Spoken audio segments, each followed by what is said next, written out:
2017 का यहाँ पर साल पेपर लेके आए हैं दोस्तों। चलिए इस क्लास को हम आज जो है कंटिन्यू करते हैं दोस्तों। जैसा कि पहला प्रश्न आप लोग देख पा रहे हैं, प्रश्न में दिया गया है, पहला प्रश्न दोस्तों आप लोग देख पा रहे हैं, प्रश्न में दिया गया है कि भारतीय संविधान में दिया गया है कि भारतीय संविधान में राज्यों का संघ की जो संकल्पना को प्राप्त किया गया है कहाँ से, और यहाँ पर 4 विकल्प दिए हैं। इन विकल्पों में से आपको राइट आंसर का चयन करना है। पहला विकल्प दिया है अमेरिका के संविधान से, और दूसरा दिया है ऑस्ट्रेलिया के संविधान से, और तीसरा दिया है ब्रिटिश नॉर्थ अमेरिका अधिनियम से, और चौथा दिया है स्विट्जरलैंड के संविधान से। यानी इस प्रश्न में पूछा गया है दोस्तों, ये 2017 में ये प्रश्न आया था पॉलिटी में, और उसमें कहा गया था कि भारतीय संविधान में राज्यों का संघ की जो संकल्पना है कहां से प्राप्त किया गया है। अगर हम बात करें दोस्तों, भारतीय संविधान का एक आर्टिकल है, अनुच्छेद 1 है, और अनुच्छेद 1 में कहा गया है कि भारत, अनुच्छेद 1 में कहा गया है कि भारत अर्थात इंडिया, भारत अर्थात इंडिया राज्यों का संघ है। भारत अर्थात इंडिया राज्यों का संघ है। यानी आर्टिकल जो 1 है, आर्टिकल 1 में कहा गया है कि भारत अर्थात इंडिया जो है क्या है, राज्यों का संघ है। यानी हम कह सकते हैं भारतीय संविधान जो है, संविधान में भारत और इंडिया दोनों शब्दों का प्रयोग किया गया है। और ये जो राज्यों का संघ है इसको कहां से लिया गया है, तो ये जो है ब्रिटिश नॉर्थ अमेरिका के अधिनियम से लिया गया है। यानी इस प्रश्न का जो राइट आंसर हो जाएगा दोस्तों, बिल्कुल सी इज द राइट आंसर हो जाएगा। यहाँ पे प्रश्नों का जो प्रकृति है, यानी आपके एग्जाम में इस प्रश्न से और प्रकार के प्रश्न पूछे जा सकते हैं। इसमें जैसे पूछा गया राज्यों के संघ की जो संकल्पना है, अगर बात किया जाए भारतीय संविधान जो है, भारतीय संविधान की प्रकृति कैसी थी, यानी भारतीय संविधान कैसा संविधान था, इस विषय को लेकर के इतिहासकारों यानी विद्वानों ने विभिन्न प्रकार से अपने अपने मत दिए हैं। और उसमें जो प्रमुख विद्वान थे उनका नाम है केसी हियर। उसमें जो प्रमुख विद्वान थे दोस्तों उसका नाम है केसी हियर, और केसी हियर ने बताया है कि भारत का जो संविधान है कैसा संविधान है, अर्ध संघात्मक संविधान है। भारत का जो संविधान है कैसा संविधान है, अर्ध संघात्मक संविधान है, केसी हियर महोदय ने कहा था। और इसी कड़ी में एक और विद्वान आते हैं, उनका नाम है एम पायली, उनका नाम है एम पायली महोदय। और एम पायली ने भारत के संविधान के विषय में बताया था कि भारत का जो संविधान है, भारत का जो संविधान है, यानी इसमें कहा गया था संविधान का जो शरीर है, संविधान का जो शरीर है वह क्या है, शरीर जो है संघात्मक है। और संविधान की जो आत्मा है, आप लोग नोट करते चलेंगे, संविधान की जो आत्मा है वह क्या है, एकात्मक है। ऐसा जो है एम पायली महोदय ने कहा था। और इसी कड़ी में एक और विद्वान आते हैं, उनका नाम है जी ऑस्टिन महोदय। जी ऑस्टिन महोदय ने कहा था कि जो भारत का संविधान है, ऑस्टिन महोदय ने कहा था कि भारत का जो संविधान है ये क्या है, सहकारी संघवाद है। नोट करते चलेंगे, क्या है, सहकारी संघवाद है, जी ऑस्टिन महोदय ने कहा था। और इसी कड़ी में दोस्तों एक विद्वान आते हैं, उनका नाम है दोस्तों आइवर जेनिंग्स महोदय, आइवर जेनिंग्स महोदय। और आइवर जेनिंग्स महोदय ने कहा था कि भारत का जो संविधान है यह वकीलों का स्वर्ग है। भारत का जो संविधान है क्या है, वकीलों का स्वर्ग है। यानी हम कह सकते हैं इस प्रश्न से जो है इतने प्रकार के प्रश्न बन सकते हैं। और इस प्रश्न का जो राइट आंसर हो जाएगा दोस्तों, बिल्कुल सी इज द राइट आंसर हो जाएगा। ब्रिटिश नॉर्थ अमेरिका के अधिनियम से राज्यों के संघ की संकल्पना को लिया गया है। और अगला प्रश्न जैसा कि आप लोग देख पा रहे हैं, प्रश्न में दिया गया है कि कथन ए है और कारण आर है। और कथन ए में कहा गया है कि भारत एक लोकतांत्रिक देश है, और जो कारण है, कारण में कहा गया है कि भारत का अपना एक संविधान है। और यहाँ पर कूट दिया है, इन कूट में से आपको जो है राइट आंसर का चयन करना है।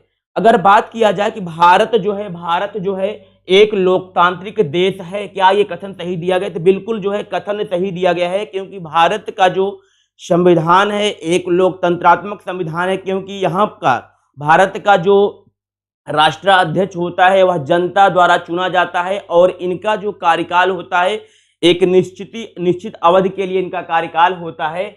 इसलिए हम कह सकते हैं भारत कैसा है, भारत एक लोकतंत्रात्मक देश है।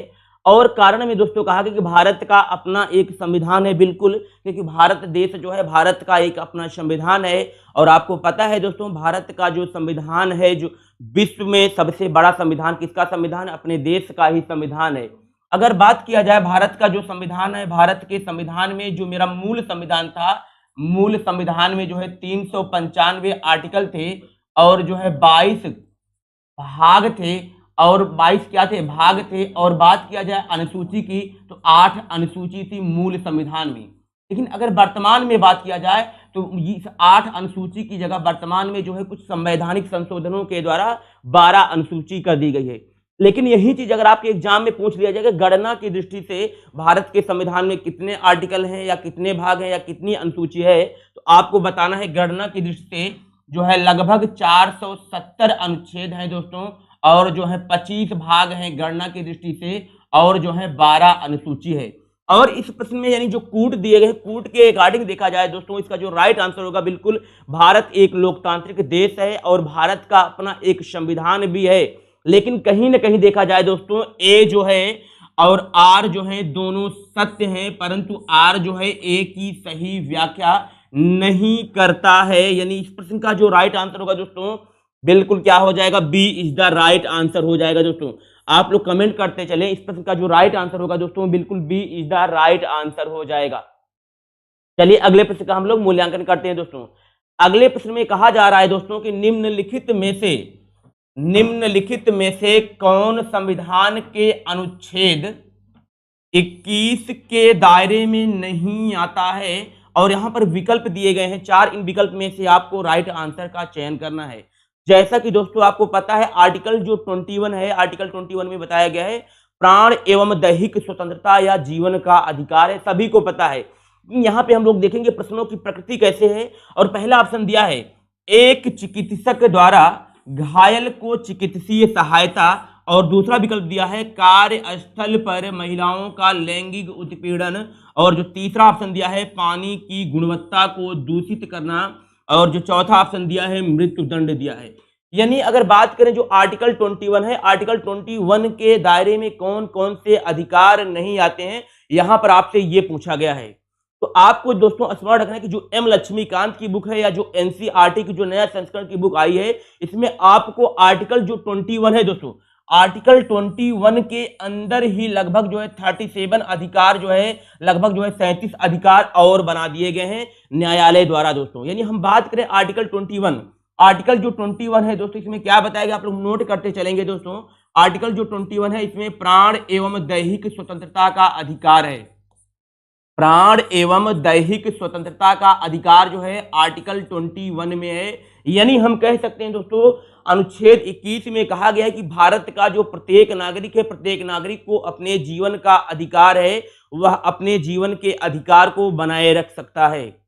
लेकिन दोस्तों आपको स्मरण रखना है कि आर्टिकल जो 21 है, आर्टिकल जो 21 है, इस 21 के अंदर ही, इस 20 के अंतर्गत ही दोस्तों दो प्रकार के जो है हम कह सकते हैं बातें कही गई, दो प्रकार की। और इसमें है पहला विधि द्वारा स्थापित प्रक्रिया, आप लोग समझते चलेंगे दोस्तों, उसके बाद हम एक्सप्लेन करेंगे। पहला क्या है? विधि द्वारा स्थापित प्रक्रिया है, और जो दूसरा है विधि द्वारा सम्यक प्रक्रिया। विधि द्वारा सम्यक प्रक्रिया है दूसरा जो है। मैंने भी क्या बताया दोस्तों, मैंने भी ये बताया कि आर्टिकल जो 21 है, इसमें जीवन का अधिकार है, यानी भारत के प्रत्येक नागरिकों को अपने जीवन को बनाए रखने का अधिकार है। लेकिन ये जो अधिकार है दोस्तों, ये क्या है? कार्यपालिका के विरुद्ध है। यानी हम कह सकते हैं कि विधि द्वारा स्थापित प्रक्रिया के अकॉर्डिंग जो है न्यायालय ऐसे अधिकार को विधि शून्य घोषित कर सकता है, और ऐसे अधिकार को न्यायालय आपके अधिकार को छीन सकता है। क्योंकि अभी आपको पता है दोस्तों, हाल ही में दिल्ली में एक निर्भया कांड हुआ था, और उस निर्भया कांड के दौरान जो बलात्कारी थे, बलात्कारियों के लिए पूरे देश में फांसी की सजा की मांग हो रही थी। और इसको देखते हुए न्यायालय ने विधि द्वारा स्थापित प्रक्रिया के तहत जो है उन बलात्कारियों को फांसी की सजा दी गई, यानी उनके जीवन के अधिकार को छीना गया दोस्तों। और आपको स्मरण रखना है दोस्तों, ये जो विधि द्वारा स्थापित प्रक्रिया है, आपके एग्जाम में प्रश्न आ सकता है कि इसको कहां से लिया गया है, तो जापान के संविधान से विधि द्वारा स्थापित प्रक्रिया को लिया गया है। और जो विधि द्वारा सम्यक प्रक्रिया है, इसको दोस्तों कहां से लिया गया है? यूएसए के संविधान से लिया गया है। आपने इतनी चीज को देखा दोस्तों, लेकिन अभी और आपको समझना है कि जो आर्टिकल 21 है, आर्टिकल 21 के अंदर और सारे अधिकारों का मेंशन किया गया है दोस्तों। आप लोग वीडियो में बने रहेंगे और पॉइंट टू पॉइंट आप लोग बातों को नोट करते हुए चलेंगे दोस्तों। अगर बात किया जाए दोस्तों, आर्टिकल 21 के अंदर ही एक आर्टिकल 21A जोड़ दिया गया है और इस अधिकार में जो है शिक्षा के अधिकार को जोड़ दिया गया है आर्टिकल 21A में। अब ये जो शिक्षा का अधिकार है, अगर बात किया जाए शिक्षा के अधिकार को सबसे पहले किस वाद में अपनाया गया, तो एक वाद हुआ था दोस्तों मोहनी जैनवाद। आप लोग अच्छे से एनालाइज करते चलेंगे दोस्तों। मोहनी जैनवाद, इस मोहनी जैनवाद में कहा गया था कि जो है शिक्षा के अधिकार को मांग करने की बात कही गई थी। कब कही गई थी? 1993 में कही गई थी, लेकिन इस बात को जो है न्यायालय ने स्वीकार नहीं किया गया था। और स्वीकार कब किया गया? एक कॉन्स्टिट्यूशन अमेंडमेंट हुआ था, 86वां संविधान संशोधन हुआ था 2002 में। इसके द्वारा जो है शिक्षा के अधिकार को एक मौलिक अधिकार बना दिया गया और इसको कहां जोड़ दिया गया दोस्तों? आर्टिकल 21A में जोड़ दिया गया दोस्तों। और ये जो शिक्षा का अधिकार है, आपको पता है कि 6 से 14 वर्ष तक के बच्चों को अनिवार्य एवं निःशुल्क शिक्षा देने की बात कही गई थी। और जो शिक्षा का अधिकार है दोस्तों, 1 अप्रैल जो है 2010 को शिक्षा के अधिकार को लागू किया गया दोस्तों। अब हम बात करेंगे यानी जो आर्टिकल 21 है, 21 के अंदर और कौन कौन से अधिकार को सम्मिलित किया गया है दोस्तों। इसमें जो सबसे पहला अधिकार है दोस्तों, इसमें जो सबसे पहला अधिकार है दोस्तों, कौन सा अधिकार है? विदेश जाने का अधिकार। इसमें जो सबसे पहला अधिकार है दोस्तों, विदेश जाने का अधिकार है। और ये जो विदेश जाने का अधिकार है, इसे कब कहा गया था, यानी किस वाद में कहा गया था दोस्तों? तो एक वाद हुआ था मेनका गांधीवाद। आप नोट करते चलेंगे, मेनका गांधीवाद हुआ था। और इस मेनका गांधीवाद में जो है यानी हम कह सकते हैं कि भारत के जो नागरिक हैं वो विदेश में जा सकते हैं। ये हमारा क्या हो गया है? ये राइट्स हो गया, ये हमारा अधिकार हो गया है दोस्तों। और इसी कड़ी में बात करें शुद्ध पर्यावरण पाने का अधिकार। इसी कड़ी में बात करें दोस्तों, शुद्ध पर्यावरण पाने का अधिकार है। और ये जो शुद्ध पर्यावरण पाने का अधिकार है, इसको किस वाद में कहा गया था दोस्तों? मोहनी जैनवाद में। शुद्ध पर्यावरण पाने का जो अधिकार है, थोड़ा सा भूल हो गई, इसको जो है यमसी मेहतावाद, इसको जो है यमसी मेहतावाद में जो है शुद्ध पर्यावरण पाने का अधिकार की बात कही गई है दोस्तों। और इसी कड़ी में बात करें दोस्तों, इसी कड़ी में बात किया जाए तो आवास पाने का अधिकार, यानी आवास जो है पाने का अधिकार भी नागरिकों का अब क्या है? एक फंडामेंटल ऑफ राइट है। और ये आर्टिकल 21 के अंदर ही निहित है दोस्तों। और जो है इसी के अंतर्गत जो है दोस्तों शीघ्र न्याय पाने का अधिकार। क्या है? शीघ्र न्याय पाने का अधिकार है दोस्तों, इसी के अंदर जो है। और इसी के अंतर्गत ही दोस्तों एकांतता का अधिकार है। इसी के अंतर्गत ही क्या है दोस्तों? एकांतता का अधिकार है। यानी हम कह सकते हैं कि जो व्यक्ति साधु या सन्यासी बन जाते हैं, ये इनका एक प्रकार से राइट्स है और इनके राइट को छीना नहीं जा सकता है दोस्तों, क्योंकि न्यायालय ने इसे क्या बना दिया गया है? एक मौलिक अधिकार बना दिया है दोस्तों। और इसी के अंदर ही दोस्तों एक क्या है? निजता का अधिकार है दोस्तों। इसी आर्टिकल के अंदर ही दोस्तों निजता का अधिकार है। यानी हम कह सकते हैं कि व्यक्ति जो है, भारत के जो नागरिक हैं, इन्हें क्या है? इन्हें निजता का अधिकार है। यानी जो व्यक्ति हैं, व्यक्ति के निजी मामलों में अब जो है कोई हस्तक्षेप नहीं कर सकता है। यानी कहने का मतलब ये है दोस्तों कि अब जो है आपकी जो मर्जी कहेगी आप खाएंगे पिएंगे, और आपकी जो मर्जी करेगी किसी के साथ आप रिलेशनशिप बना सकते हैं। यानी आप किसी से भी अपनी शादी ब्याह कर सकते हैं, उसमें आपके मम्मी पापा कोई दखलंदाजी नहीं कर सकते। बेटवा जो है हमारे अकॉर्डिंग तुम शादी करो, हमारे अकॉर्डिंग अपनी बहू लेकर के आओ, ये आपका निजी मामला है। अब आपके निजी मामलों में कोई हस्तक्षेप नहीं कर सकता है। और ये जो निजता का अधिकार है दोस्तों, आप नोट करते चलेंगे, अगस्त जो है 2017 में निजता के अधिकार को एक फंडामेंटल ऑफ राइट बना दिया गया था। और किस वाद में? पुट्टास्वामी के वाद में, पुट्टास्वामी वाद में दोस्तों।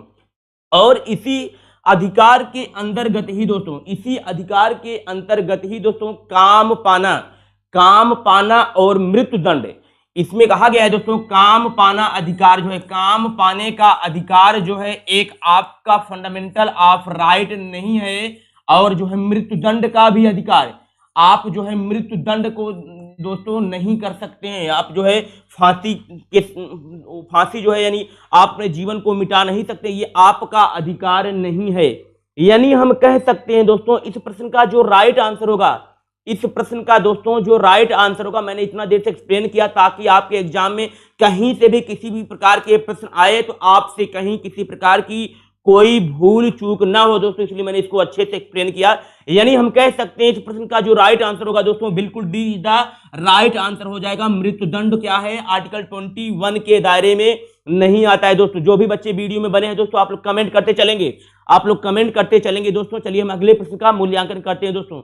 अगला प्रश्न, जैसा कि आप लोग देख पा रहे हैं दोस्तों, प्रश्न में कहा जा रहा है कि भारत एवं अमेरिका की राजनीतिक व्यवस्थाओं के बीच निम्नलिखित में से कौन सी विशेषताएं समान है, आपको बताना है। आपको क्या बताना है, पहले प्रश्न जो है, प्रश्न को अच्छी तरह से पढ़ना है और प्रश्न की प्रकृति को समझना है। उसके बाद ही आपको एग्जाम हॉल में आंसर को कमेंट करना है, यानी OMR जो सीट होती है उस पर ब्लैक करना है।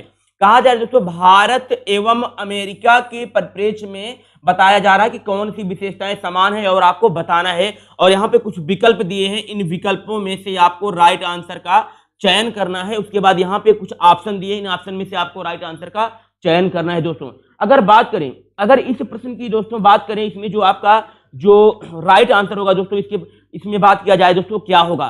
पहला जो ऑप्शन दिया है दोस्तों, पहले इस प्रश्न का हम लोग एनालाइज करते हैं। पहले ऑप्शन में दिया है अवशिष्ट शक्तियां केंद्र के पास हैं। क्या ये जो अवशिष्ट शक्तियां हैं भारत और अमेरिका के परिप्रेक्ष्य में दोनों जगह हैं? पहले हम इस चीज को मूल्यांकन करेंगे दोस्तों, उसके अकॉर्डिंग हम लोग आंसर देने का प्रयास करेंगे दोस्तों। अवशिष्ट जो शक्तियां हैं, अवशिष्ट शक्तियों का जो उल्लेख किया गया है आर्टिकल 248 में किया गया है भारतीय संविधान में। और आर्टिकल 248 में यह कहा गया है कि जो उपरोक्त अनुसूचियों में, यानी हम कह सकते हैं भारतीय संविधान की जो 7वीं अनुसूची है, 7वीं अनुसूची में जो सूचियां हैं, संघ सूची, राज्य सूची एवं समवर्ती सूची, हम कह सकते हैं जो उपरोक्त सूचियों में जो विषय शामिल नहीं है, जो उपरोक्त सूचियों में जो विषय शामिल नहीं है, उन्हें ही अवशिष्ट विषय कहा जाता है। और अवशिष्ट विषयों पर कानून बनाने का जो अधिकार होता है दोस्तों, बिल्कुल किसके पास होता है, केंद्र के पास होता है। ये तो भारत के परिप्रेक्ष्य में हो गया दोस्तों, ये बात तो भारत के परिप्रेक्ष्य में हो गई, लेकिन यहां पे इंक्लूड किया है अमेरिका की राजनीतिक व्यवस्थाओं के बारे में बताना है। तो जैसे कि दोस्तों आपको पता है कि जो अमेरिका है, अमेरिका का जो सरकार है, वहां पे राष्ट्रपति की सरकार है, वहां पे जो प्रमुख होता है कौन होता है, राष्ट्रपति होता है। और अमेरिका में अध्यक्षात्मक शासन प्रणाली पाई जाती है। अगर देखा जाए तो कहीं ना कहीं ये जो है भारत एवं अमेरिका के परिप्रेक्ष्य में समान नहीं दिखती है। और अगला जो विकल्प दिया है अवशिष्ट शक्तियां राज्यों के पास हैं, ये तो बिल्कुल गलत ही दिया गया है दोस्तों, ये भी गलत हो गया, ये भी गलत हो गया।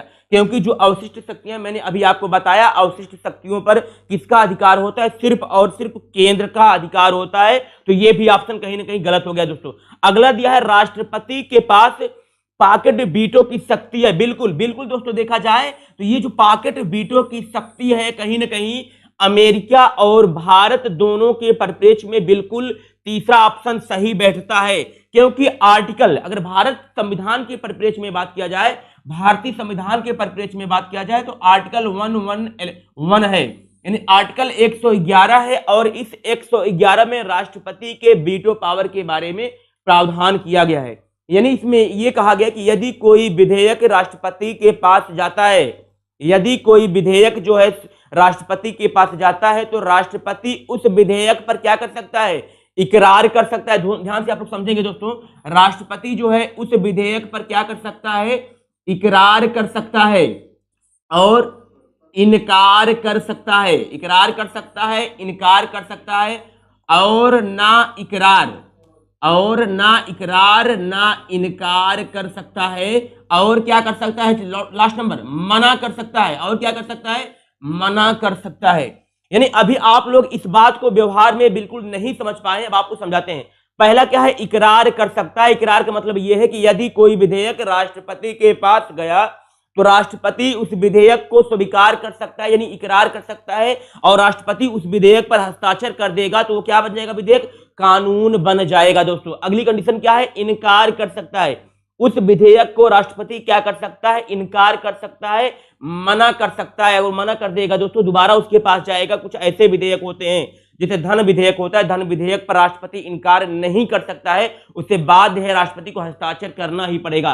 और अगला है ना इकरार ना इनकार। ये जो तीसरा है बहुत ही खतरनाक है, और इसी का प्रयोग जो है डॉक्टर ज्ञानी जैल सिंह ने इसका प्रयोग किया था डाक विधेयक पर। उन्होंने इस विधेयक को ना स्वीकार किया था ना अस्वीकार किया था, इसीलिए संसद में डॉक्टर ज्ञानी जैल सिंह के ऊपर क्या लगाया गया था, महाभियोग का प्रस्ताव लाने की बात ही चल रही थी। डॉक्टर ज्ञानी जैल सिंह ने पहले ही अपने पद से क्या दे दिया, त्यागपत्र दे दिया। और अगला है मना कर सकता है, बिल्कुल उसको क्या कर सकता है, मना कर सकता है। चलिए अगले हम जो विकल्प है इसका मूल्यांकन करते हैं। अगला दिया है उच्च सदन में कुछ मनोनीत सदस्य होते हैं। बिल्कुल ये कथन जो है भारत के परिप्रेक्ष्य में बिल्कुल राइट बैठता है, लेकिन अमेरिका में ऐसा कोई प्रणाली नहीं कि वहां पे मनोनीत होते हैं। जैसे आपको पता है कि अमेरिका जो है, अमेरिका के 2 सदन होते हैं दोस्तों। बिल्कुल आपको यहाँ पे जब मेरी थियरी वाली क्लास चलेगी तो आपको अच्छे से एक्सप्लेन करेंगे दोस्तों, यहाँ पर कर पाना पॉसिबल नहीं है दोस्तों। अमेरिका की जो संसद है उसको कांग्रेस बोला जाता है, और कांग्रेस के 2 सदन होते हैं। पहला जो होता है प्रतिनिधि सभा होता है, दूसरा होता है सीनेट। और प्रतिनिधि सभा और सीनेट में जो राष्ट्रपति होता है किसी भी सदस्य को नॉमिनेट यानी मनोनीत नहीं करता है। लेकिन आपको याद रखना है दोस्तों, भारत में क्या करता है, भारत में यानी जो राज्यसभा है, उच्च सदन राज्यसभा से राष्ट्रपति क्या करता है, 12 सदस्य को मनोनीत करता है। राष्ट्रपति 12 सदस्यों को मनोनीत करता है। और किस आर्टिकल के द्वारा, 83 के द्वारा, यानी जिनका जो है साहित्य, कला, विज्ञान एवं समाज सेवा के क्षेत्र में उत्कृष्ट योगदान होता है, राष्ट्रपति ऐसे 12 सदस्यों को मनोनीत करता है। अगर देखा जाए तो ये भी ऑप्शन दोस्तों बिल्कुल गलत है, क्योंकि अमेरिका के परिप्रेक्ष्य में ये लागू नहीं होता है दोस्तों। यानी इस प्रश्न का जो राइट आंसर होगा दोस्तों, बिल्कुल ए इज द राइट आंसर हो जाएगा, केवल एक, यानी ए इज द राइट आंसर हो जाएगा साथियों। चलिए अगले प्रश्न का हम लोग मूल्यांकन करते हैं दोस्तों। आशा करते हैं दोस्तों कि आपको सारी बातें बिल्कुल पॉइंट टू पॉइंट समझ में आ रही होंगी। अगर कोई समस्या है तो आप लोग बाद में कमेंट करेंगे, और उस कमेंट को हम अच्छे से देखेंगे और उस पर जो है विचार विमर्श करेंगे, या आपको जो नंबर दिया है उस नंबर पे आप लोग कांटेक्ट कर सकते हैं दोस्तों।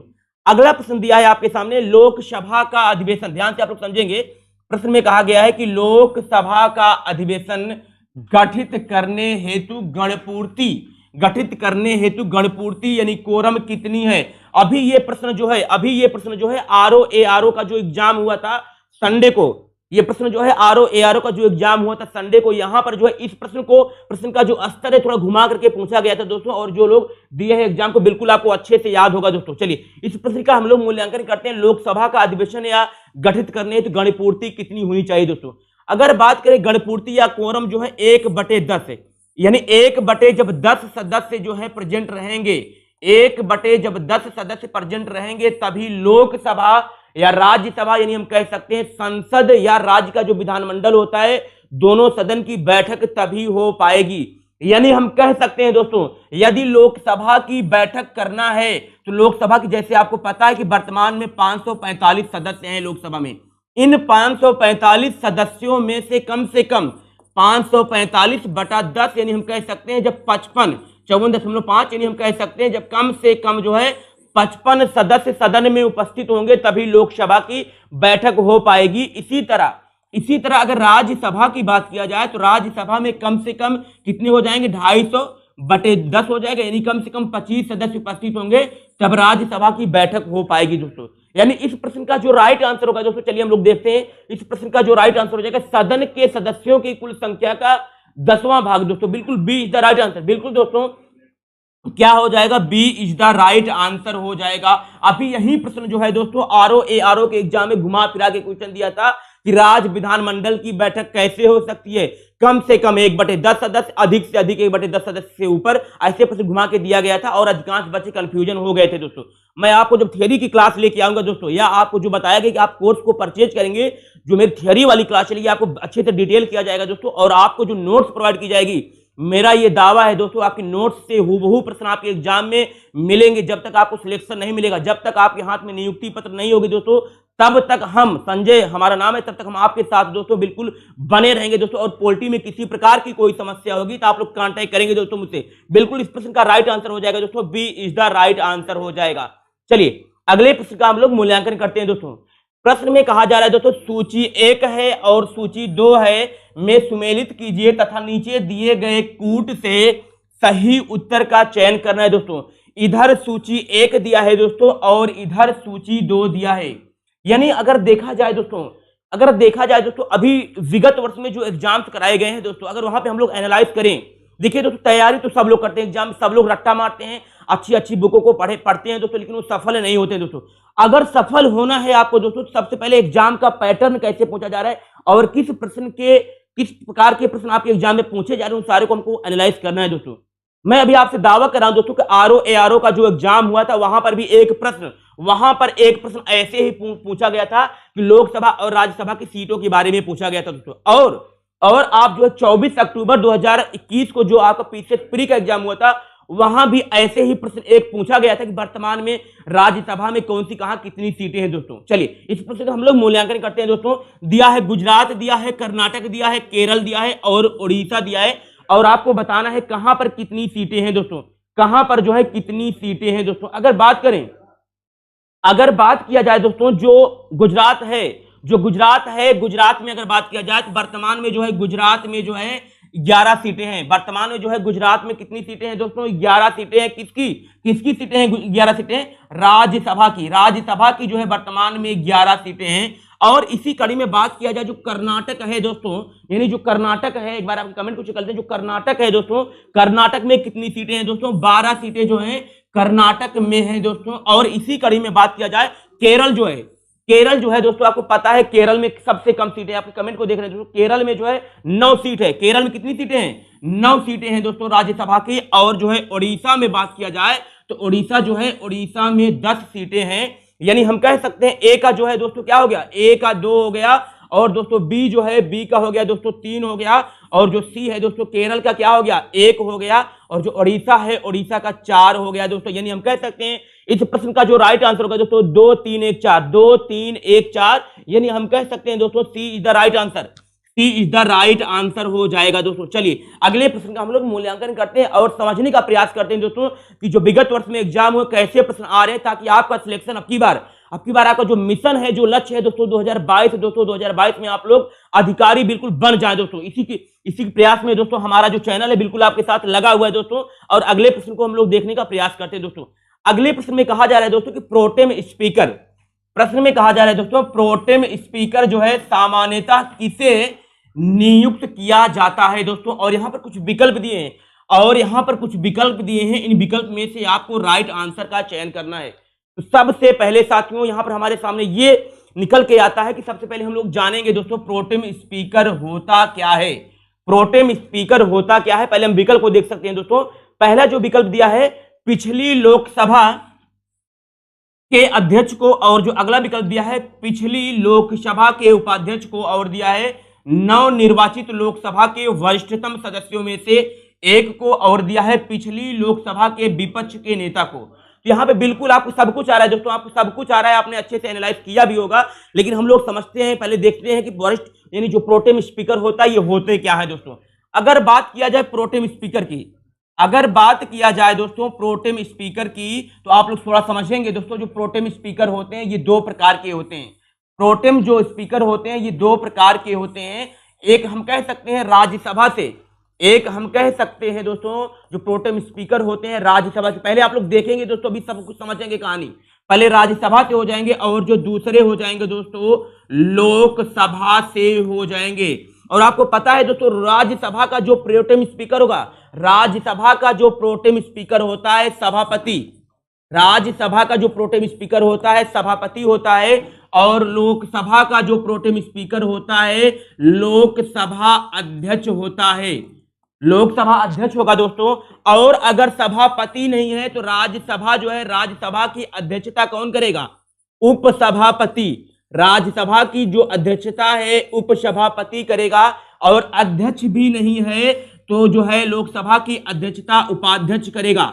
लोकसभा की अध्यक्षता कौन करेगा? उपाध्यक्ष भी करेगा। अगर अगर बात किया जाए उपसभापति भी नहीं है तो यानी राज्यसभा के सदस्यों की अध्यक्षता कौन करेगा? इसमें आ जाएगा 6 वरिष्ठ सदस्यों का जो है पैनल क्या करेगा? राज्यसभा के सदस्यों की अधिवेशन की अध्यक्षता करेगा। और उपाध्यक्ष भी अपने पद पर नहीं है तो जो है 6 सदस्यों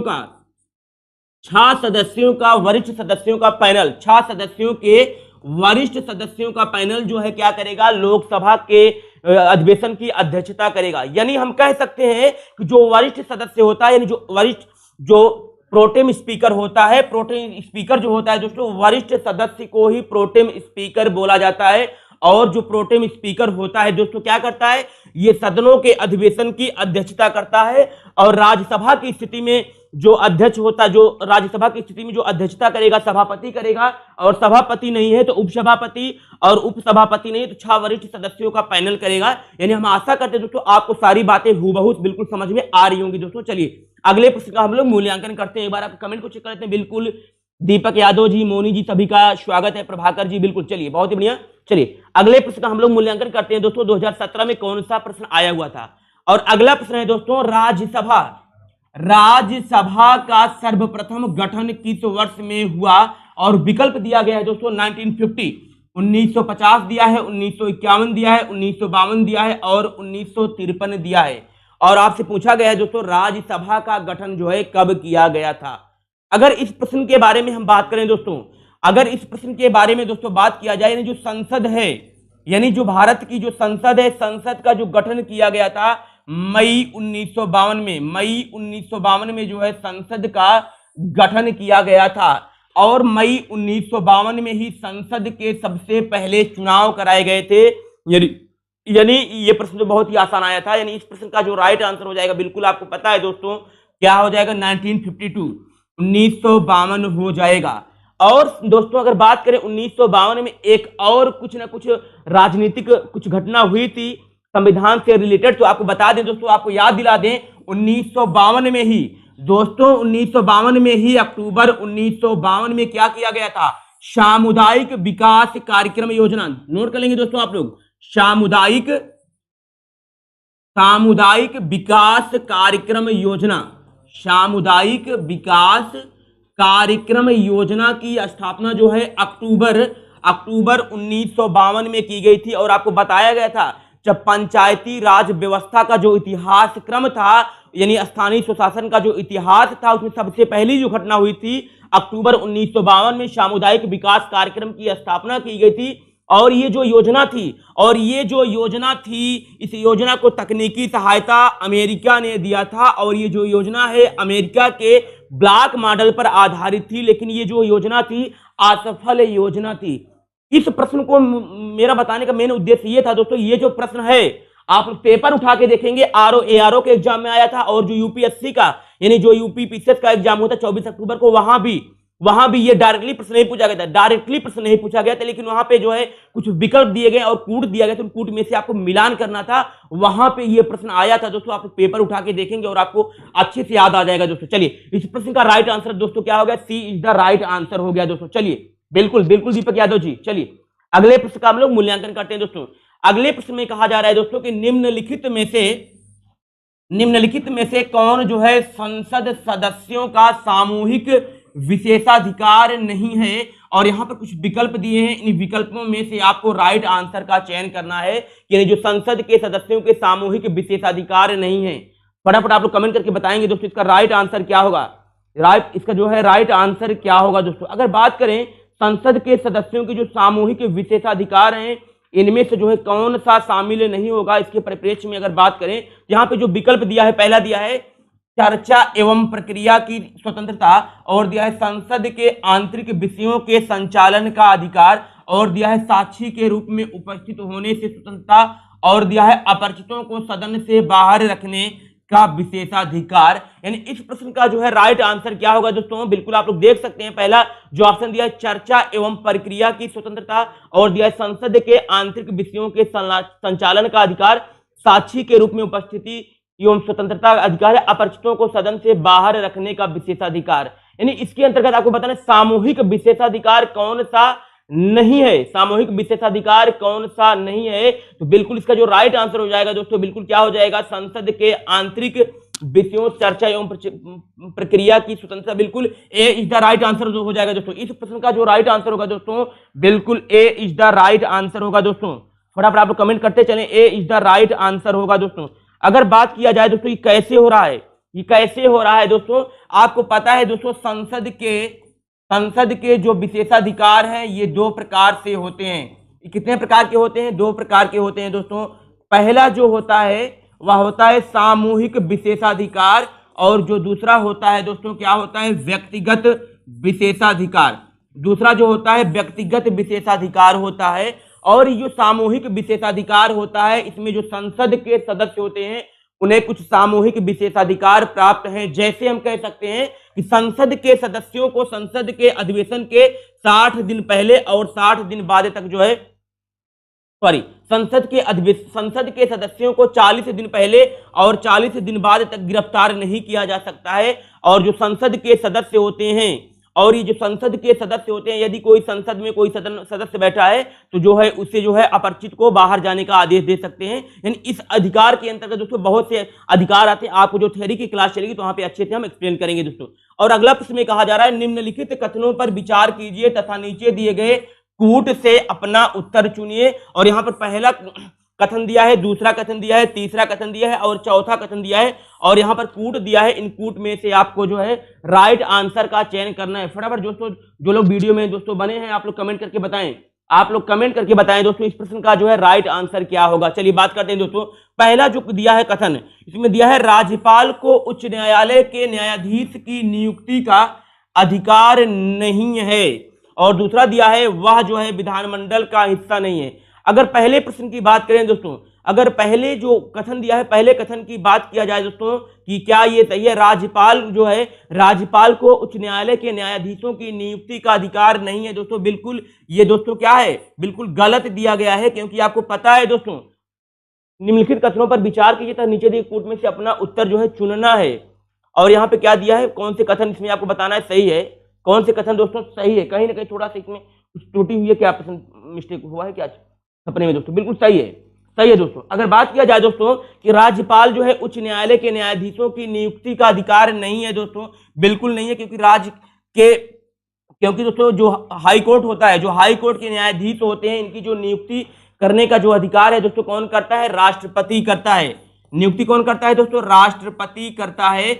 और जो अगला दिया है दोस्तों, वह विधानमंडल का हिस्सा नहीं है, वह विधानमंडल का हिस्सा नहीं है। राज्यपाल जो है विधानमंडल का हिस्सा नहीं है दोस्तों, हिस्सा क्या है दोस्तों। और अगला दिया है, उन्हें विधान परिषद के कुछ सदस्यों को मनोनीत करने का अधिकार है दोस्तों, बिल्कुल अधिकार दिया है दोस्तों। क्या दिया है? बिल्कुल अधिकार दिया गया है। और क्या है, उनके पास कोई न्यायिक शक्ति नहीं है, यानी जो राज्यपाल होते हैं दोस्तों उनके पास कोई न्यायिक शक्ति नहीं है, इसमें कह रहा है। तो बिल्कुल राज्यपाल के पास दोस्तों न्यायिक शक्ति होती है, राज्यपाल न्यायिक शक्ति होती है। लेकिन जो राज्यपाल होता है मृत्युदंड को दोस्तों क्या कर सकता है?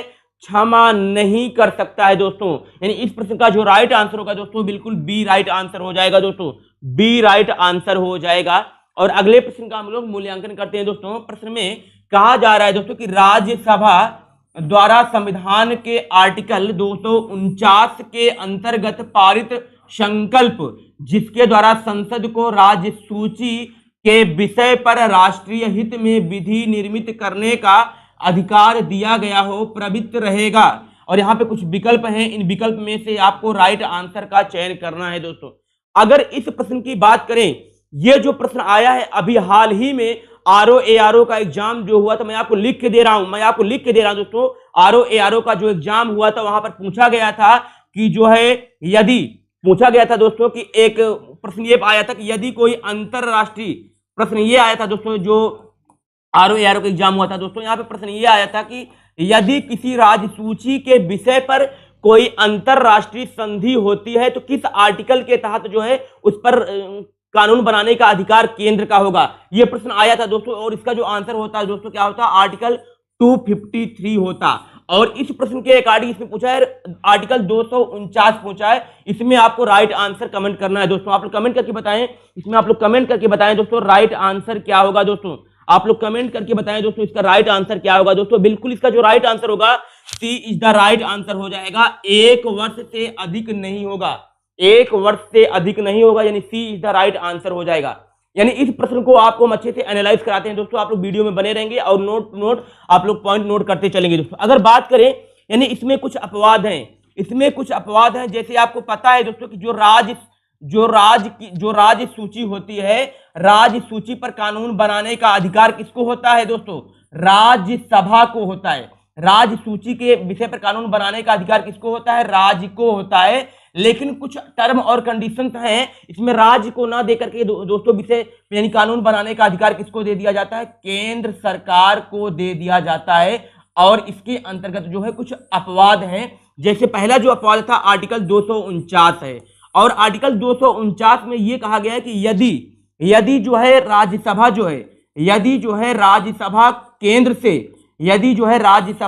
केंद्र से राज्य के सूची पर विषय बनाने के लिए प्राधिकृत करे, तो केंद्र जो है राज्य सूची के विषय पर जो है क्या कर सकता है? कानून बना सकता है दोस्तों। और इसी के अंतर्गत ही एक आर्टिकल है, आर्टिकल क्या है? 250 है दोस्तों। आर्टिकल क्या है? 250 है। और 250 में कहा गया है कि यदि देश में आपातकाल लगता है, यदि देश में आपातकाल लगता है, तो आपातकाल के दौरान जो है राज्य सूची के विषय पर कानून बनाने का अधिकार किसको हो जाता है? केंद्र को हो जाता है। आपातकाल में किसको हो जाएगा दोस्तों? केंद्र को हो जाता है। और इसी के अंतर्गत दोस्तों एक आर्टिकल है, आर्टिकल 252 है। और आर्टिकल 252 में कहा गया है कि यदि 2 या 2 से अधिक राज्य जो हैं राज्य सूची के विषय पर कानून बनाने के लिए केंद्र सरकार को प्राधिकृत करें, तो केंद्र सरकार जो है राज्य सूची के विषय पर कानून बना सकती है आर्टिकल 252 के तहत। और इसी के अंतर्गत ही दोस्तों एक आर्टिकल है, आर्टिकल 253 है दोस्तों। आर्टिकल 253 में कहा गया है कि यदि राज्य सूची के किसी विषय पर अंतरराष्ट्रीय समझौता होता है, तो राज्य सूची के विषय पर कानून बनाने का अधिकार किसको हो जाएगा? केंद्र सरकार को हो जाएगा। यानी हम कह सकते हैं अंतरराष्ट्रीय क्या है? समझौता। यही प्रश्न जो है आरओ के एग्जाम में आया हुआ था दोस्तों। यही प्रश्न जो है आरओ के एग्जाम में आया हुआ था। और एक आर्टिकल है, आर्टिकल 254 है दोस्तों। और आर्टिकल 254 में क्या बताया गया? समवर्ती सूची के विषय में बताया गया है कि इसमें बताया गया समवर्ती सूची के विषय में बताया गया है कि राज्य सूची पर राज्य सरकार कानून बनाएगी और केंद्र सूची पर केंद्र सरकार कानून बनाएगी दोस्तों। हम दोस्तों आपको जो नोट्स प्रोवाइड करेंगे पॉलिटी की, वहां पे बिल्कुल आपकी सारी समस्याओं का बिल्कुल समाधान होगा दोस्तों। आज की क्लास में ऐसे ही संक्षिप्त में आपको लेकर के चलेंगे दोस्तों। चलिए अगले प्रश्न का हम लोग मूल्यांकन करते हैं दोस्तों। प्रश्न में कहा जा रहा है कि निम्नलिखित में से कौन जो है सरकारिया आयोग का सदस्य था? और विकल्प में दिया है बी शंकर दिया है, के हनुमंतरैया दिया है, और डॉक्टर एस.आर. सेन दिया है, और ओबी अलगेरसन दिया है। आप लोग कमेंट करके बताएं जो है इस प्रश्न का जो है राइट आंसर क्या होगा दोस्तों। आप लोग कमेंट करके बताएं दोस्तों इस प्रश्न का जो है राइट आंसर क्या होगा दोस्तों। अगर बात किया जाए सरकारिया आयोग की दोस्तों, अगर बात किया जाए सरकारिया आयोग की, ये जो सरकारिया आयोग था केंद्र और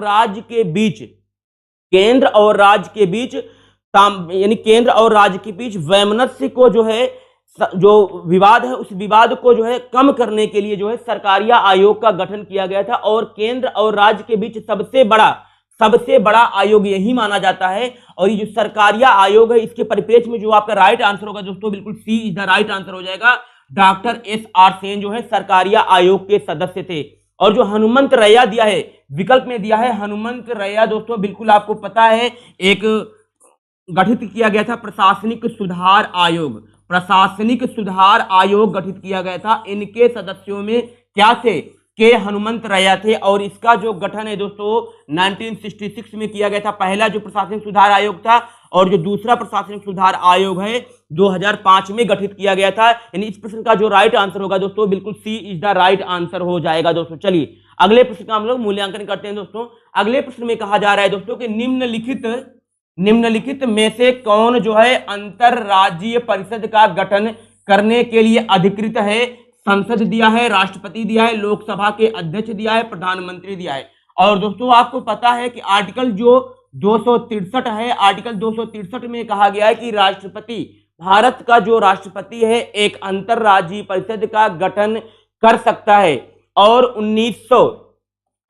1990 में जो है अंतरराज्यीय परिषद का गठन कर दिया गया था। और अंतरराज्यीय परिषद का जो पदेन अध्यक्ष होता है, अंतरराज्यीय परिषद का जो पदेन अध्यक्ष होता है दोस्तों, कौन होता है? प्रधानमंत्री होता है। तथा इनके सदस्यों में जो है 6 कैबिनेट मंत्री, इनके सदस्यों में 6 कैबिनेट मंत्री तथा राज्यों के मुख्यमंत्री और जो केंद्र शासित प्रदेश होते हैं, केंद्र शासित प्रदेशों के प्रशासक भी इनके सदस्यों में शामिल होते हैं। और जो अंतरराज्यीय परिषद है, ये कैसी संस्था है? अंतरराज्यीय परिषद जो है एक जो है परामर्शदात्री संस्था है अंतरराज्यीय परिषद। यानी ये क्या करती है? केंद्र और राज्य के बीच यदि कोई विवाद होती है तो केंद्र और राज्य के बीच विवादों का शांतिपूर्ण समाधान खोजती है अंतरराज्यीय परिषद। यानी इस प्रश्न का जो राइट आंसर होगा दोस्तों, बिल्कुल B is the right answer हो जाएगा। चलिए अगले प्रश्न का हम लोग मूल्यांकन करते हैं। बिल्कुल दीपक यादव जी, अध्यक्ष प्रधानमंत्री, बिल्कुल। चलिए दोस्तों अगले प्रश्न का हम लोग मूल्यांकन करते हैं दोस्तों। अगले प्रश्न में कहा जा रहा है दोस्तों, निम्नांकित में से कौन सा क्षेत्रीय परिषदों का लक्षण नहीं है? और यहां पर विकल्प दिए हैं, इन विकल्प में से आपको राइट आंसर का चयन करना है। तो सबसे पहले आप लोग समझ लेंगे कि क्षेत्रीय परिषद होता क्या है दोस्तों, आप लोग अच्छे से समझेंगे। क्षेत्रीय जो परिषद है दोस्तों, जो क्षेत्रीय परिषद है, ये जो क्षेत्रीय परिषद होते हैं, इनका विचार पंडित जवाहरलाल नेहरू ने सबसे पहले जो है क्षेत्रीय परिषदों के गठन की बात कही गई थी। और जो है राज्य पुनर्गठन आयोग जो है 1956 के द्वारा 5 क्षेत्रीय परिषदों का गठन किया गया था। उत्तर, दक्षिण, पूरब, पश्चिम तथा केंद्रीय क्षेत्रीय परिषदों का गठन जो है राज्य पुनर्गठन आयोग 1956 के द्वारा कर दिया गया था। और जो क्षेत्रीय परिषद होते हैं, एक सलाहकारी संस्था होती है। यह क्या करती है? यदि राज्य और राज्य के बीच कोई विवाद होता है तो उनका जो है शांतिपूर्वक समाधान खोजती है। और क्षेत्रीय परिषद जो होता है, क्षेत्रीय परिषद का जो पदेन अध्यक्ष होता है दोस्तों, कौन होता है? गृह मंत्री क्या होता है? क्षेत्रीय परिषद का पदेन अध्यक्ष होता है। और इनके सदस्यों में 2 कैबिनेट मंत्री, आपको नोट करना है दोस्तों, इनके सदस्यों में 2 कैबिनेट मंत्री होता है। और वहां पर मैंने क्या बताया था? कि 6 कैबिनेट मंत्री अंतरराज्यीय परिषद में होता है। यहां पर 2 कैबिनेट मंत्री तथा राज्यों के मुख्यमंत्री तथा प्रशासक जो होते हैं, क्या होते हैं? अंतरराज्यीय परिषद में शामिल होते हैं। यानी इस प्रश्न का दोस्तों जो राइट आंसर होगा, आपके कमेंट को चेक कर रहे हैं, आप लोग कमेंट करके फटाफट बताएं। इस प्रश्न का जो है राइट आंसर क्या होगा? बिल्कुल इस प्रश्न का जो राइट आंसर हो जाएगा दोस्तों, ए इज द राइट आंसर हो जाएगा। ये दिया है, यह एक संवैधानिक संस्था है। बिल्कुल जो क्षेत्रीय परिषद है एक संवैधानिक संस्था नहीं है, बल्कि एक क्या है? संविधानेतर संस्था है। यानी इनका संविधान में उल्लेख नहीं मिलता है दोस्तों। यानी इस प्रश्न का जो है राइट आंसर बिल्कुल ए इज द राइट आंसर हो जाएगा। और अगला विकल्प दिया है 5 क्षेत्रीय परिषदों का गठन किया गया था, बिल्कुल सही दिया गया है। और अगला दिया है चंडीगढ़ राज्यों में नहीं है, बिल्कुल सही दिया गया। और यह भी सही दिया गया है, बिल्कुल ए इज द राइट आंसर हो जाएगा दोस्तों। चलिए अगले प्रश्न का हम लोग मूल्यांकन करते हैं दोस्तों। अगले प्रश्न में कहा जा रहा है दोस्तों, नीचे 2 वक्तव्य दिए गए हैं और यहाँ पे अभिकथन ए दिया गया है, कारण आर दिया गया है दोस्तों, और यहाँ पर कूट दिया गया है। और इनमें से आपको जो है राइट आंसर का चयन करना है दोस्तों। पहला जो अभिकथन दिया है, इसमें दिया है भारत में न्यायिक पुनरीक्षण का क्षेत्र सीमित है। और कारण दिया है भारतीय संविधान में कुछ उधार की वस्तुएं हैं। और सही उत्तर का आपको चयन करना है। आप लोग कमेंट करके बताएंगे दोस्तों, इस प्रश्न का जो है राइट आंसर क्या होगा। चलिए बात करते हैं दोस्तों, जो पहला कथन दिया है, भारत में न्यायिक पुनरीक्षण का क्षेत्र सीमित है। बिल्कुल दोस्तों, अगर इस प्रश्न की बात करें तो बिल्कुल सही दिया गया जो कथन दिया गया, क्योंकि जो न्यायिक पुनरीक्षण, सबसे पहले हम लोग समझेंगे दोस्तों न्यायिक पुनरीक्षण होता क्या है। यानी जो न्यायिक पुनर्विलोकन होता है, उस न्यायिक पुनर्विलोकन को ही न्यायिक पुनरीक्षण कहा जाता है दोस्तों। यानी न्यायिक पुनर्विलोकन होता क्या है, सबसे पहले आपको समझना है दोस्तों। यानी संसद या सरकार द्वारा बनाए गए कानून को विधि शून्य घोषित करना ही न्यायिक पुनर्विलोकन या न्यायिक पुनरीक्षण होता है दोस्तों। यानी हम कह सकते हैं कि यदि राज्य कोई ऐसी विधि बनाता है, यदि राज्य कोई ऐसी विधि बनाता है जो हमारे मौलिक अधिकार को छीनती है, तो न्यायालय क्या करेगा, ऐसे अधिकार को विधि शून्य घोषित कर सकती है। इसी को न्यायिक पुनरीक्षण कहा जाता है और इनका जो लिया गया है, इन्हें यूएसए के संविधान से लिया गया है। अब आपके दिमाग में एक प्रश्न ये बन रहा होगा दोस्तों कि जो न्यायिक पुनरीक्षण है, जो न्यायिक पुनरीक्षण है, इनका उल्लेख सर किस किस आर्टिकल में किया गया है दोस्तों। इनका जो उल्लेख है किसी एक आर्टिकल में ना करके बल्कि इनका संविधान में कई जगह उल्लेख किया गया है। और इसमें जो पहला आता है आर्टिकल 13 में किया गया है और आर्टिकल जो है 137 में किया गया है। और अनुच्छेद 13 में कहा गया है कि यदि राज्य कोई ऐसी विधि बनाती है जो हमारे मौलिक अधिकार को छीनती है, तो न्यायालय क्या करेगा, इस अधिकार को, न्यायालय इस विधि को क्या कर देगा, विधि शून्य घोषित कर देगा। और आपको पता है आर्टिकल जो 13 है, इसमें विधि की परिभाषा बताई गई है। और जो आर्टिकल 137 है, इसमें कहा गया है कि जो सर्वोच्च न्यायालय है, सर्वोच्च न्यायालय अपने दिए गए पूर्व निर्णयों की न्यायिक समीक्षा करके उसे विधि शून्य घोषित कर सकता है। आर्टिकल 137 में कहा गया है दोस्तों। जब हमारी थ्योरी की क्लास चलेगी, यानी अगर आप लोग चाहते हैं तो आप हमारे कोर्स को परचेज करेंगे दोस्तों, वहां पे आपको अच्छे से एकदम बहुत बढ़िया एक्सप्लेन करने का हम दोस्तों वहां पर बताएंगे, आपको दोस्तों यहाँ पे बताया जाएगा। और अगला जो विकल्प दिया है, भारतीय संविधान में कुछ उधार की वस्तुएं हैं। बिल्कुल आपको पता है दोस्तों, भारत का जो संविधान है इसे उधार का थैला कहा जाता है, क्योंकि भारत के संविधान में लगभग जो है 60 देशों के संविधान से अच्छी अच्छी बातों को लिया गया है। और इसको जब आप एनसीईआरटी की बुक या एम लक्ष्मीकांत की बुक पढ़ेंगे, जैसा कि आपको अभिषेक सर ने बताया था, आप वहां पर पाएंगे लगभग 60 देशों का मेंशन किया गया है। लगभग 60 देशों से अच्छी अच्छी बातों को लिया गया है। इसीलिए भारत के संविधान को उधार की वस्तुएं या उधार का थैला कहा जाता है। यानी इस प्रश्न का जो राइट आंसर होगा दोस्तों, बिल्कुल B is the right answer हो जाएगा। कथन और कारण दोनों सही है, लेकिन कथन जो है कारण की सही व्याख्या नहीं कर रहा है दोस्तों। तो आज के, अच्छा एक मिनट दोस्तों, यहाँ पे एक प्रश्न और है। अगला प्रश्न दिया है दोस्तों, नीचे दो वक्तव्य दिए गए हैं और यहाँ पे अभिकथन ए है और कारण आर है और यहाँ पर कूट दिए गए हैं। इन कूट में से जो है आपको राइट आंसर का चयन करना है और आपको जो है राइट आंसर का चयन करना है दोस्तों। यहाँ पे कथन क्या दिया है, चुनाव की घोषणा होते ही राजनीतिक दलों को आदर्श आचार संहिता का पालन करना होता है। बहुत ही बढ़िया कथन दिया है, सही कथन दिया गया है दोस्तों। और कारण की बात करें, आदर्श आचार संहिता को संसद ने अधिनियमित किया था। आदर्श आचार संहिता को संसद ने अधिनियमित किया था और नीचे दिए गए कूट में से आपको सही उत्तर का चयन करना है। आप लोग कमेंट करके बताएंगे, दोस्तों इसका राइट आंसर क्या होगा दोस्तों। बिल्कुल इस प्रश्न की बात करें तो चुनाव की घोषणा होते ही राजनीतिक दलों को आदर्श आचार संहिता का पालन करना होता है। बिल्कुल सही दिया गया है दोस्तों। और जो कारण दिया है कहीं ना कहीं गलत दिया गया है। यानी इस प्रश्न का जो राइट आंसर होगा दोस्तों, बिल्कुल सी इज द राइट आंसर हो जाएगा। और अगला जो प्रश्न दिया है दोस्तों, सूची 1 दिया है और सूची 2 दिया है और सूची 1 को सूची 2 से मिलाना है। सूची 1 को जो है सूची 2 से मिलाना है और आप लोग फटाफट कमेंट करके बताएंगे दोस्तों इसका राइट आंसर क्या होगा।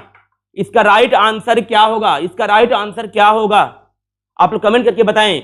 सूची 1 दिया है और सूची 2 दिया है दोस्तों। यहाँ पे पहला दिया है ए में क्या दिया है, न्यायिक पुनरीक्षण जो है आपको पता है दोस्तों, यानी जो न्यायिक पुनरीक्षण है। और अगला दिया है संपत्ति के अधिकार को मौलिक अधिकार से हटाया गया है और अगला दिया है मताधिकार की आयु 21 से घटाकर 18 वर्ष कर दी गई और दिया है उद्देशिका में पंथ निरपेक्ष शब्द को जोड़ा दाना और यहाँ पर कूट दिया गया है और आपको राइट आंसर का चयन करना है। अगर इसी प्रश्न की बात करें दोस्तों, इसी प्रश्न से ही आपके यूपीएससी में जो पढ़ने वाले बच्चे हैं, आपको याद होगा दोस्तों कि ये क्वेश्चन जो है मताधिकार की आयु 21 वर्ष से घटा करके 18 वर्ष कर दी गई, ये यूपीएससी के एग्जाम में पूछा गया था दोस्तों। अगर बात करें तो संपत्ति का जो अधिकार है, इसे आपको पता है दोस्तों 44वें संविधान संशोधन 1978 के द्वारा हटा दिया गया है दोस्तों। और जो मताधिकार की आयु है, इसे 61वें संविधान संशोधन द्वारा दोस्तों क्या कर दिया गया है, मताधिकार की आयु जो है इसको 21 वर्ष से घटा करके क्या कर दिया गया है, 18 वर्ष कर दी गई है। और जो उद्देशिका है, उद्देशिका में अब तक मात्र एक ही बार संशोधन किया गया है, 42वें संविधान संशोधन 1976 के द्वारा क्या जोड़ा गया है, समाजवादी, पंथ निरपेक्ष एवं अखंडता शब्द को जोड़ा गया है। यानी इस प्रश्न का जो राइट आंसर हो जाएगा दोस्तों 3 4 1 2, 3 4 1 2, यानी हम कह सकते हैं बिल्कुल सी इज द राइट आंसर हो जाएगा। चलिए अगले प्रश्न का हम लोग मूल्यांकन करते हैं। प्रश्न में कहा जा रहा है दोस्तों कि भारतीय संविधान की तृतीय अनुसूची में निम्न में से क्या उपबंधित है, और यहां पर कुछ विकल्प दिए हैं। इन विकल्प में से यानी इन कथनों में से जो है आपको कूट दिए हैं, इन कूट में से आपको सही आंसर का चयन करना है। दोस्तों जो भी बच्चे दोस्तों वीडियो में फटाफट आप लोग कमेंट करके बताएंगे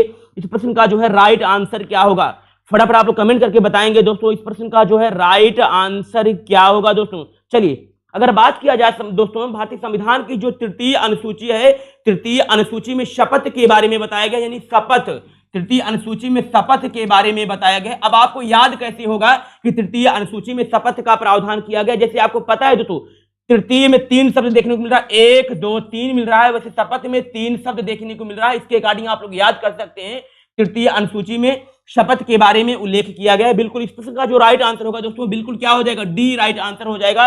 1 2 3 4 तीनों यानी जो विकल्प दिए हैं, जो बिल्कुल चारों कथन दिए गए हैं दोस्तों, इनमें चारों कथन सही है, यानी D is the right answer होगा। दोस्तों चलिए अगले प्रश्न की बात करते हैं दोस्तों। तो यहीं पर जो आज की हमारे प्रश्नों की दोस्तों जो श्रृंखला थी यहीं पर दोस्तों समाप्त होती है। और दोस्तों ऐसे ही हम आपको जो है जो मॉडल पेपर जो है दोस्तों आपके जो विगत वर्ष में पूछे गए सारे प्रश्नों को लेकर के आएंगे। दोस्तों अगर आप जो है परीक्षा दृष्टि ऐप को इंस्टॉल नहीं किए हैं तो आप जो है परीक्षा दृष्टि ऐप को इंस्टॉल करेंगे, या जो है इस व्हाट्सएप नंबर पर आप लोग मैसेज करके इस क्लास की PDF ले सकते हैं।